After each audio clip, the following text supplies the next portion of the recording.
Bian, or Nine Changes. 1. Alas for the breath of autumn, wan and drear, flower and leaf fluttering fall and turn to decay. Sad and lorn, as when on journey far one climbs a hill and looks down on the water to speed a returning friend. Empty and vast, the skies are high and the air is cold. Still and deep, the streams have drunk full and the waters are clear. Heartsick and sighing sore, for the cold draws on and strikes into a man. Distraught and disappointed, leaving the old and to new places turning. Afflicted, the poor esquire has lost his office and his heart rebels. Desolate, on his long journey he rests with never a friend. Melancholy, he nurses a private sorrow. The fluttering swallows leave on their homeward journey. The forlorn cicada makes no sound. The wild geese call as they travel southwards. The partridge chatters with a mournful cry. Alone he waits for the dawn to come unsleeping, mourning with the cricket, the midnight traveler. His time draws on apace. Already half is gone, yet still he languishes, nothing accomplished. 2. Sad and in sore straits I dwell alone. There is a fair one, from my heart never sundered. I have left home and country, and gone a traveller to distant places. Far have I wandered. Where will my journeying end? But my lord would have none of it. What could I do? Storing my resentment up, husbanding my anguish, I was so sick at heart that I forgot to eat. I longed but once to see him and give my thoughts expression, but the heart of my lord was not the same as mine. And though my chariot was harnessed, I had to turn back again. It grieved me bitterly that I could not see him. I leaned upon the chariot board and heaved a heavy sigh, and in a stream the tears ran down and wet the chariot rail. My high aspirations are cut off without hope. I have fallen on dark troubled times. I am lost and bewildered.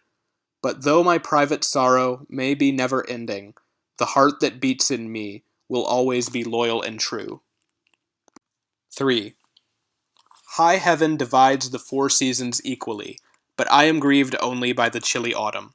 The white dew has fallen on the 100 flowers. The tung and catalpa trees will soon grow thin and bare. Gone now is the radiance of the bright sun, and come the dreary watches of the longer nights. I have left behind my blossom burgeoning prime. Sere and withered, I am full of melancholy. First autumn heralds with warning of white dew, then winter redoubles rigor with bitter frost. High summer's fecund forces are gathered up, then trapped and buried away in winter's prison. Leaves are sickly and lacking color, stems are crisscrossed in confusion. The boughs are thin and withered looking, the tapering twigs are sad to see. Things creep in hue towards their coming end, their whole appearance wasted away and sick. I think of the rich profusion soon to fall, and grieve that I missed the time when I might have met my master. Seizing the reins, I slowed down the pace of my horses, thinking to find some pleasure in idle wandering. But my years move swiftly by and will soon be ended. I fear that a good old age will not be for me. I mourn that I was not born in a better time, and have fallen on this mad and fearful age. Slowly I pace or solitary stand, while the cricket chirps here in the west hall. My heart is afraid and sorely shaken. I have so many sources of sorrow. I look up to the bright moon and sigh, and walk underneath the stars until daylight comes. 4. I grieve for the orchid blossoms, thickly spreading, that grow so gaily in the great courtyard. Alas that these flowers should be without any fruits, and fluttering, bow to every wind and shower. I had thought that my lord would only wear these orchids, but he treated them no differently from any other flower. I was sad that my matchless thoughts could find no way to him, and resolved to leave my lord and fly off high. My heart was grieved and sorely pained within me. I longed but once to see him, so that all might be made clear. How hard to be estranged when I had not offended! My bosom was tormented with bitter anguish. How should I not think anxiously of my Lord? But 9 gates, gate within gate, divide me from him. Fierce snarling dogs run out from them and bark, and they bar me against him and will not let me through. High heaven overflows, the autumn rains are with us, and it seems that earth will never be dry again. I, only I, am deprived of nurturing moisture, and look up at the floating clouds with a heavy sigh. 5. What wonderful craftsmen this modern generation! They abandon the inked string, preferring their own guidelines. Fine steeds they reject when they would go out driving. They prefer to take the road whipping a broken nag. It is not that in this age there are no fine steeds, simply that there is no one skillful enough to drive them. The fine steed sees that the man at the rein is a tyro, so he kicks up his heels and takes himself far off. Wild geese and ducks gobble millet and water seed, but the phoenix soars high up into the sky. If you take a square handle to use on a round chisel, I am certain it will not fit, and you will not make it go in. The common birds all have their perches to go to. The phoenix hovers distractedly, having no place.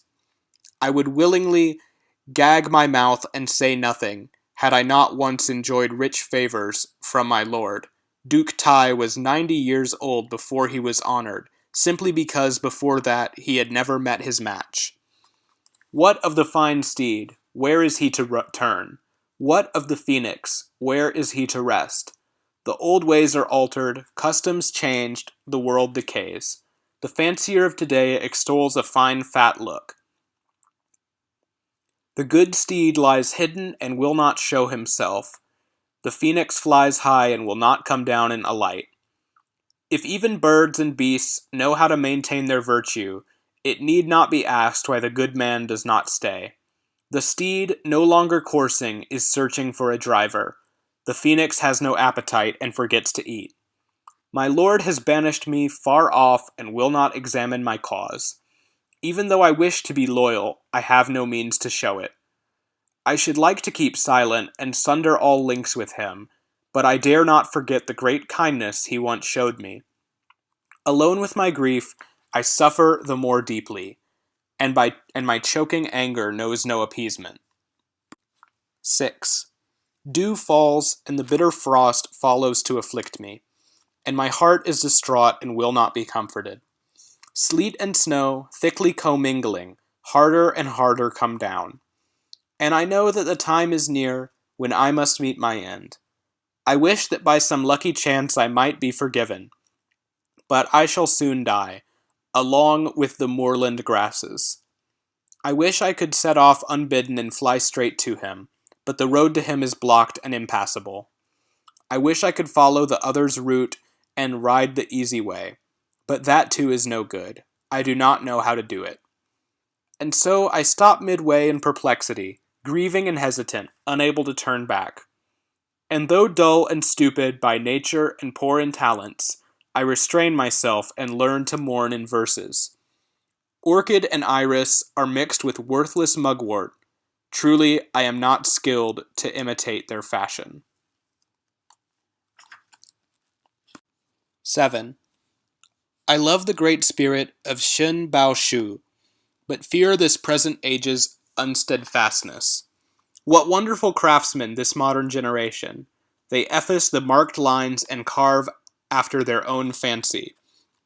I alone am staunch and will not follow them, wishing to take as my guidelines the pattern taught by the sages. To live in an impure world and be honored is not a thing my heart delights in. Rather than by unrighteous means be famous, I would live poor and keep myself above them. I can eat without greed and yet be full, dress without luxury and still be warm. I love the spirit of that old poet. I should like to take as my motto what he said of the bread of idleness. Full of impatient thoughts, with no end or beginning, in this vast wilderness that has no limit, I have no clothes and furs to protect me from winter's cold, and I fear I shall shortly die and not live to see the warm spring. 8. When I think of the long nights of late autumn, my heart is tormented and full of grief. My springs and autumns are growing in number. Sadly, I lament my lot. The seasons come and go, making up the year. Light and dark alternate. I scarce can keep abreast. The white sun reddens towards his setting. The bright moon pines and wastes away. All too soon the year will be ended, and old age comes creeping on apace. My heart is distraught, its passion increases. I am disappointed, have nothing to hope for. My breast is bitter with grief and anguish, and sigh after long sigh I heave heavily. Swiftly the years roll by, ever receding, and old age finds me alone without a place. My affairs press upon me and urge me forward, but I linger on here in uncertainty. 9. How the floating clouds drift over everything. See how they suddenly cover the bright moon.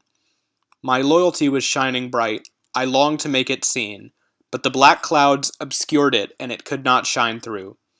I wanted the shining sun to come out in splendor, but the clouds, dark and thick, came and hid his light. I took no thought for myself. I wished only to be loyal. But others with black, foul blots besmirched my name. The noble actions of Yao and Shun shone with a glory that reached to the skies. Yet the pernicious jealousy of others gave them a false support, calling them unkind. Even the sun and moon that shine with so bright a light are often dimmed and have flaws upon them. Then how much more the affairs of an entire state that are so many-sided and crookedly involved. 10. A lotus petal coat is bright and gay to wear, and yet too flimsy to be girded on. He was too proud of his beauty and arrogantly boasted, rejecting the steadfast loyalty of his ministers. He hated the beauty of the truly noble, but he loved a base fellow's blustering bravado.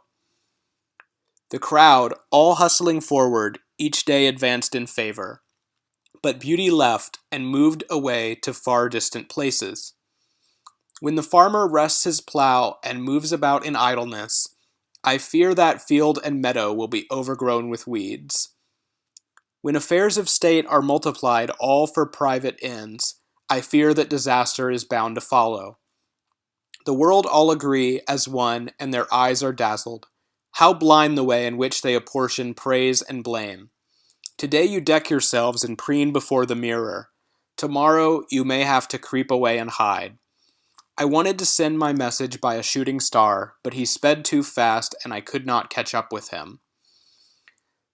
Now the sky above is all veiled by these floating clouds, and below is somber gloom without any light.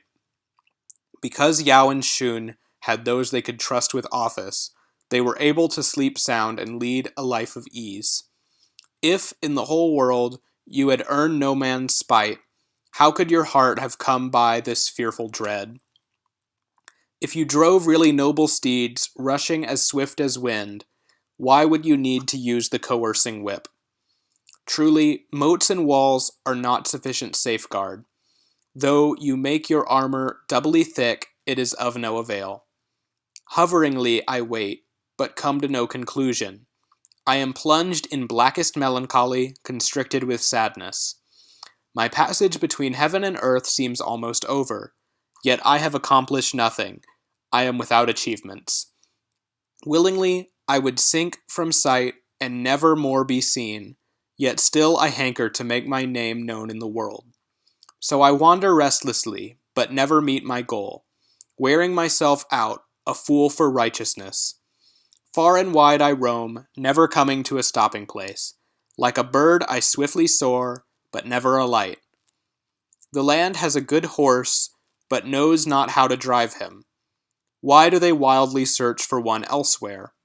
When Ning Qi sang beneath his cart, Duke Huan heard him and understood. But now there is no Bo Le with his good eye for a horse, who could be found to judge his worth. Often I weep as I brood on these things. I see them most clearly to my heart's pain. With singleness of purpose, I tried to show my loyalty, but the jealous came between us and screened me from his sight. 11. Just grant me my worthless body and let me go away, to set my wandering spirit soaring amidst the clouds, to ride the circling vapors of the primordial ether, racing the myriad hosts of spirits. Bright rainbows darting swiftly in the traces, I shall pass through the thick throngs of the powers of air. On my left the scarlet bird beating his wings, on my right the green dragon with undulating coils. With rumblings the Lord of Thunder shall bring up the rear, and the rushing wind god shall lead the way. Light coaches in the front, creaking as they go, wagons behind us, slowly trundling. Cloud banners we shall bear, flapping on the wind. A squadron of horsemen shall make a stately escort. My plans are firmly fixed and cannot now be altered. I will press forward, resolved to make them prosper. Blessed with rich favors from the Lord of heaven, I shall return to see my Lord free from all harm.